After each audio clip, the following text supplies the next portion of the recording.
السلام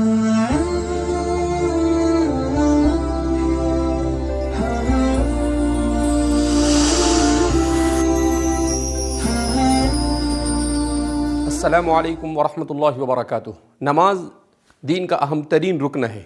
مگر دنیا کی گہمہ گہمی میں ہم نے نماز کو کما حقہ پڑھنا چھوڑ دیا۔ نماز کے سلسلے میں نبی کریم صلی اللہ علیہ وسلم سے بے شمار جہاں پر ثواب کی احادیث منقول ہے، وہیں پر نماز کو صحیح انداز میں اور صحیح طریقے سے نہ پڑھنے پر بڑی وعیدیں نبی کریم صلی اللہ علیہ وسلم سے منقول ہے۔ سیدنا حضرت ابو ہریرہ رضی اللہ تعالیٰ عنہ فرماتے ہیں کہ بعض مرتبہ ایسا ہوتا ہے کہ آدمی 60 سال تک نماز پڑھتا ہے اور اس کی نماز قبول نہیں کی جاتی۔ سوال کیا گیا کیوں؟ تو آپ نے فرمایا کہ لا یتم رکوعہا ولا سجودہا، کہ وہ رکوع اور سجدہ مکمل طور پر نہیں کرتا، یعنی سنت طریقے پر وہ نماز ادا نہیں کرتا ہے۔ حضرت عمر رضی اللہ تعالیٰ عنہ فرماتے ہیں کہ بعض مرتبہ آدمی بچپن سے لے کر بوڑھا ہونے تک نماز پڑھتا رہتا ہے مگر اس کی ایک رکعت بھی قبول نہیں کی جاتی ہے۔ پوچھا گیا کیوں؟ کہا اس لیے کہ وہ رکوع اور سجدوں کو اور نماز کو صحیح انداز میں نہیں ادا کرتا ہے۔ بعض روایتوں میں نبی کریم صلی اللہ علیہ وسلم نے اس پر یہ وعید بیان فرمائی ہے کہ نماز کا نہ پڑھنا گویا کہ اپنے آپ کو اسلام سے نکال دینا ہے۔ من ترک الصلاۃ متعمدا فقد کفر، جس نے نماز کو جان بوجھ کے چھوڑ دیا وہ اسلام سے نکل گیا۔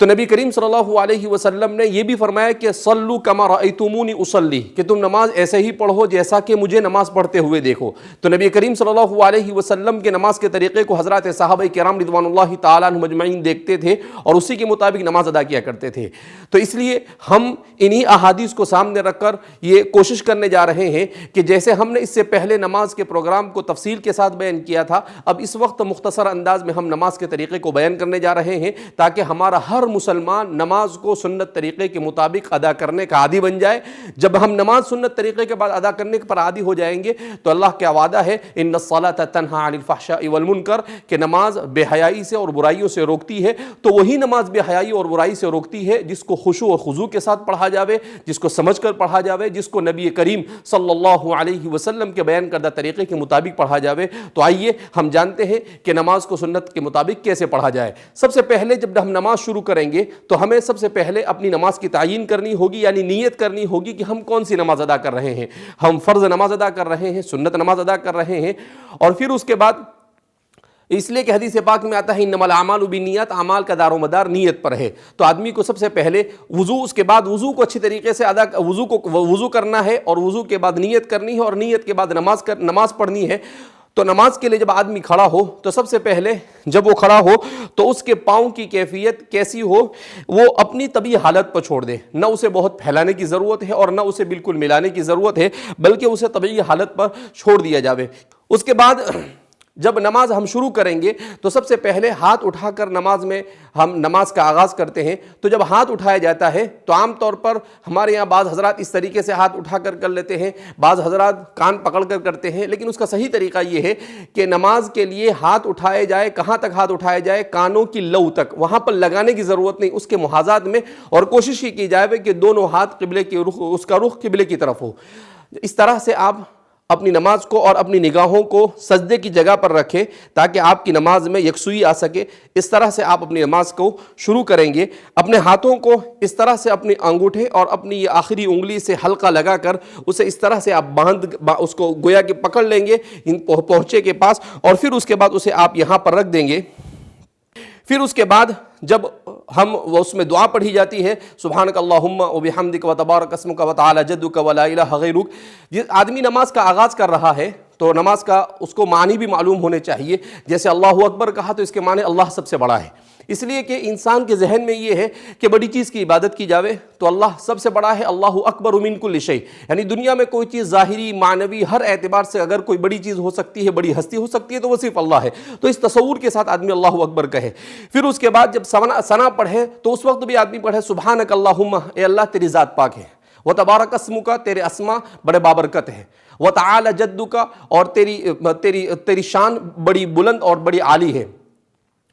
وَتَعَالَى جَدُّكَ وَلَا إِلَٰهَ غَيْرُكَ، اور تیرے علاوہ کوئی عبادت کے لائق نہیں ہے۔ تو گویا مکمل توحید کا درس دیا گیا ہے۔ جب نماز آدمی شروع کرے تو اس کے ذہن و دماغ کے اندر میں توحید کا تصور آنا چاہیے کہ ایک اللہ کے علاوہ کوئی عبادت کے لائق ہو سکتا نہیں ہے۔ اور پھر اس کے بعد وہ سورہ فاتحہ کو شروع کرے گا تو اس وقت بھی وہ کوشش کرے سورہ فاتحہ کو ہم لوگ اس کو سمجھنے کی کوشش کریں کہ اللہ اس صورت میں کیا کہنا چاہتے ہیں۔ پورے قرآن کا خلاصہ، پوری جتنی شریعتیں دنیا میں نازل ہوئی ان تمام شریعتوں کا خلاصہ اس صورت میں بیان کیا گیا ہے، مگر افسوس کہ ہم اس کو سمجھنے کی کوشش نہیں کرتے ہیں۔ انشاءاللہ ہم ایسا پروگرام پیش کرنے کی کوشش کریں گے جس میں نماز میں پڑھی جانے والی تمام صورتوں کو سمجھایا جائے گا۔ پھر اس کے بعد اس میں ضم صورت پڑھی جائے گی، یعنی جو بھی صورت آپ کے لیے سہولت کے ساتھ ہو اس صورت کو پڑھیں گے، اور پھر اس کے بعد آپ رکوع میں جائیں گے۔ تو رکوع میں جانے کا طریقہ یہ ہے کہ جیسے ہی آپ فارغ ہو گئے پھر اس کے بعد اللہ اکبر کہتے ہوئے اسی تصور کے ساتھ کہ اللہ سے بڑھ کر کوئی ہستی نہیں ہو سکتی ہے، آپ رکوع میں جائیں گے اور کوشش یہ کریں گے کہ آپ اپنا پورا وزن انگلیوں پر لے آئیں گے۔ تو اس سے ہوگا یہ کہ نبی کریم صلی اللہ علیہ وسلم نے سجدے کا طریقہ یہ بیان کیا ہے کہ آدمی کی پشت اور آدمی کا پیچھے کا حصہ اور آدمی کا سر یہ بالکل ایک لائن میں ہونا چاہیے۔ سمیع اللہ لمن حمیدہ کہہ کر آپ کھڑے ہوں گے اور آپ کی نگاہ سجدے کی جگہ پر ہوگی۔ سمیع اللہ لمن حمیدہ، اس کا معنی کیا ہوتا ہے؟ سمع سن لیا، لمن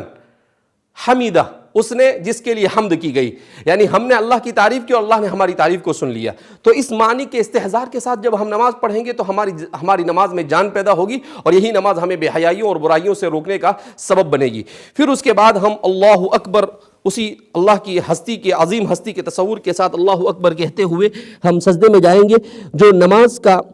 اہم ترین رکن ہے۔ سجدے کا طریقہ یہ ہے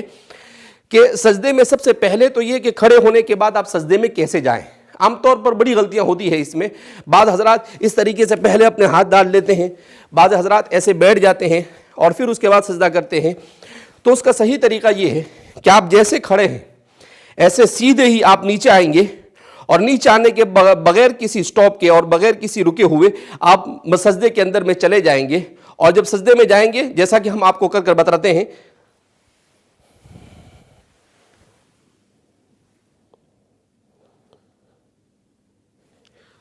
سجدے میں عام طور پر غلطیاں یہ ہوتی ہے کہ بعض حضرات اس طریقے سے اپنے ہاتھوں کو رکھتے ہیں، یہ نبی کریم صلی اللہ علیہ وسلم نے اسے مکروہ کہا ہے، یعنی یہ عمل پسند نہیں کیا گیا۔ اسی طریقے سے بعض حضرات اپنے ہاتھوں کو ایسا بچھا دیتے ہیں، تو اس عمل کو بھی پسند نہیں کیا گیا ہے۔ تو سجدہ کیسے کیا جاوے کہ اپنے دونوں کوہنیاں یہ آپ کے گھٹنوں سے دور ہونی چاہیے، اور آپ کے یہ جو حصہ ہے ہاتھ کا، یہ دونوں ہاتھ کا حصہ یہ زمین سے اٹھا ہوا ہونا چاہیے، اور آپ کی پیشانی اور آپ کی ناک یہ زمین پر ٹکی ہوئی ہونی چاہیے۔ اس طرح سے جب آپ سجدہ کریں گے تو یہ سنت کے مطابق سجدہ ہوگا۔ ام المؤمنین عائشہ صدیقہ رضی اللہ تعالیٰ عنہ فرماتی ہے کہ آپ جب سجدہ کرتے تھے تو اتنی جگہ ہوتی تھی کہ ایک بکری کا چھوٹا سا بچہ وہاں سے گزر سکتا ہے۔ تو اسی انداز میں ہم سجدہ کرنے کی کوشش کریں، تھوڑا سا ہم فاصلہ رکھیں گے اور اپنی پیشانی، اور اس کو اس لیے کہا جاتا ہے، فقہاء نے لکھا ہے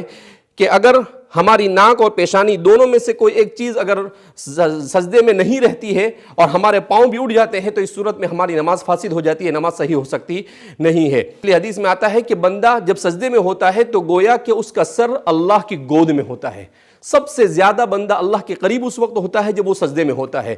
اسی لیے اگر آدمی عربی جانتا ہے تو اسے سجدے کے اندر میں دعائیں مانگنی چاہیے۔ بعض حضرات نے لکھا ہے کہ سجدے میں کی جانے والی دعا کو اللہ کبھی بھی رد نہیں کرتا ہے، اس لیے کہ جب بندہ بالکل اللہ کے قریب ہوتا ہے اور اللہ سے مانگتا ہے تو ظاہر سی بات ہے کہ اللہ رب العزت اس کو کیسے اپنے دربار سے خالی ہاتھ چھوڑ سکتے ہیں۔ تو سجدے میں، اور عام طور پر یہ ہے کہ ہم سبحان ربی الاعلیٰ پڑھتے ہیں، اس کا معنی بھی ہمیں سمجھنا چاہیے، پاک ہے وہ ذات جو بڑی بلند ہے۔ اللہ رب العزت کی پاکی کو بیان کیا جا رہا ہے،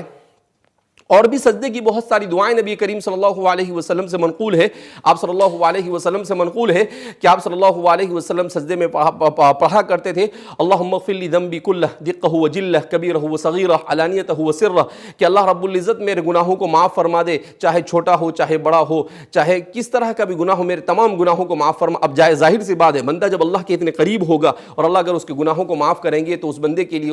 اس سے بڑی اور کیا سعادت ہو سکتی ہے۔ اور بھی بہت ساری دعائیں نبی نبی کریم صلی اللہ علیہ وسلم سے منقول ہے، جو انشاءاللہ آپ کو اسی پروگرام کے اندر میں آپ کو دعائیں بتائی جائے گی، اس کو لکھ کر ہم انشاءاللہ پیش کرنے کی کوشش کریں گے اس کے ترجمے کے ساتھ۔ اس کے بعد سجدے کے بعد جب بیٹھا جاتا ہے اس کو جلسہ کہا جاتا ہے، دو سجدوں کے درمیان جو بیٹھتے ہیں اسے جلسہ کہا جاتا ہے۔ جلسے میں جب بیٹھتے ہیں تو یہ وقت بھی اللہ کے بڑے تقرب کا وقت ہوتا ہے، اسی لیے نبی کریم صلی اللہ علیہ وسلم اس وقت میں ایک دعا سکھائی آپ صلی اللہ علیہ وسلم نے، اللہم اغفر لی وارحمنی وعافینی وہدینی وارزقنی وجبرنی۔ اس میں سب کچھ آ گیا، دنیا اور آخرت کی تمام بھلائیاں آ گئی۔ تو ہمیں اس دعا کا بھی اہتمام کرنے کی کوشش کرنی چاہیے، اس لیے کہ جب بندہ دو سجدوں کے درمیان ہوتا ہے تو اللہ رب العزت اس کو اس وقت بندے کی طرف بہت زیادہ متوجہ ہوتا ہے، اور اللہ رب العزت اس کی ہر دعا کو قبول کرتے ہیں۔ لہذا اس بنا پر اس دعا کو بھی ہمیں سیکھنے کی کوشش کرنی چاہیے۔ اس کے بعد جب سجدے سے کھڑے ہو تو سجدے سے کھڑے ہونے میں بھی ہم بڑی کوتاہیاں کرتے ہیں۔ ضرورت اس بات کی ہے کہ سجدے سے کھڑے ہونے کے طریقے کو معلوم کر لیں۔ اس طرح سے سجدے سے کھڑے ہو،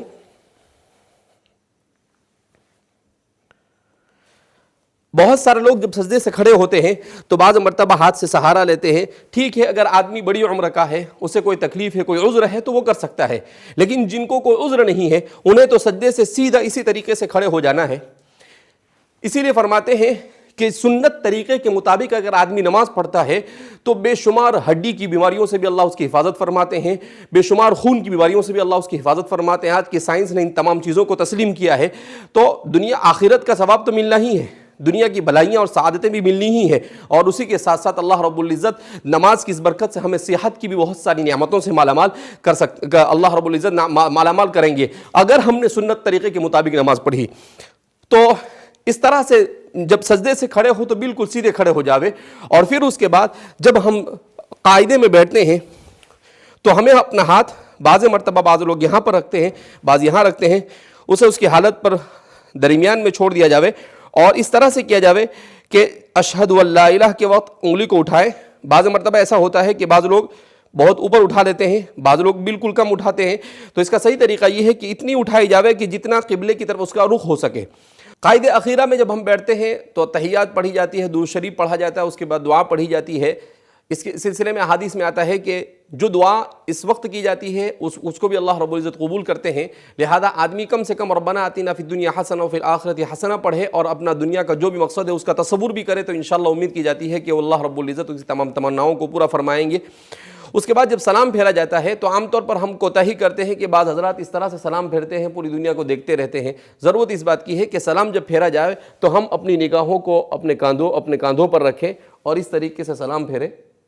السلام علیکم ورحمۃ اللہ۔ اس کا مطلب ہوتا ہے سلامتی ہو میرے ان تمام بھائیوں کی طرف جو میرے اس جانب ہے، اور ان فرشتوں کی طرف جو اس جانب ہے، السلام علیکم ورحمۃ اللہ۔ اس کا مطلب یہاں پر بھی تو اس طرح سے نماز کے وقت کوشش یہ ہونی چاہیے کہ آدمی نماز پڑھتے وقت اپنی نگاہوں کی بھی اچھی طرح سے حفاظت کرے، اپنی نگاہوں کو جہاں پر رکھنا ہے وہیں پر رکھے۔ دعا میں بھی یہ ہوتا ہے کہ ہمارے یہاں پر عام طور پر جب دعا کرتے ہیں تو دعا میں بعض حضرات اس طرح سے اپنے منہ کو چھپا دیتے ہیں، بعض حضرات دعا میں، لیکن اس کا صحیح طریقہ یہ ہے کہ اپنے ہاتھ کو سینے کے سامنے رکھا جاوے اور اس طرح سے کھلا رکھا جاوے اور اللہ رب العزت سے مانگا جاوے، اور نماز کے بعد جو دعا کی جاتی ہے اللہ رب العزت ان دعاؤں کو قبول کرتے ہیں۔ نماز کے بعد بہت سارے اذکار ہیں، تسبیحات کا پڑھنا جس کی بھی بڑی فضیلتیں وارد ہوئی ہے۔ بہرحال